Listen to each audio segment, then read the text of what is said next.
Social Democrats for bringing this motion. I certainly support it, and it's very timely.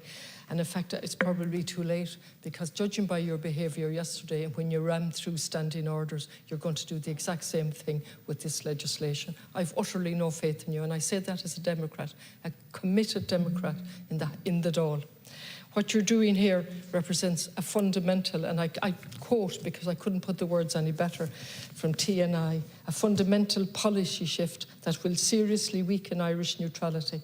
It could see Irish troops being deployed not to keep peace within a UN-mandated mission, but to wage war as part of a military alliance. It's a fundamental shift in policy. It's a fundamental twisting of language where one day or 1 year the triple lock is an integral core part of our neutrality, and the next day it's no longer.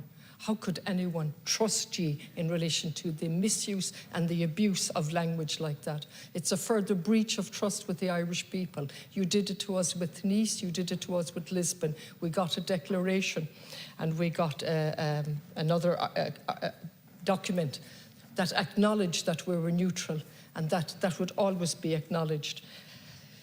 This change will have absolutely profound long-term consequences, not just for our country, but for peace in the world. And when you stand here, Minister, and again, I'm not personalising this, you represent the government, but when the government says we're military neutral and you reduce it down to that, that's an insult. Neutrality means a lot more to all of us, and the thousands of representations that we're getting on a daily basis in relation to your proposal to get rid of the triple lock.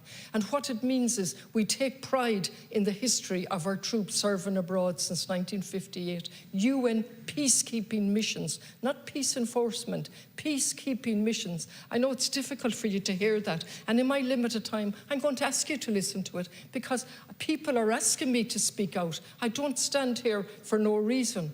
Peacekeeping forces is what we want. We passed an act in 2006 that allowed you to send more than 12 troops abroad on the decision of a government for various, including humanitarian. You might spell that out.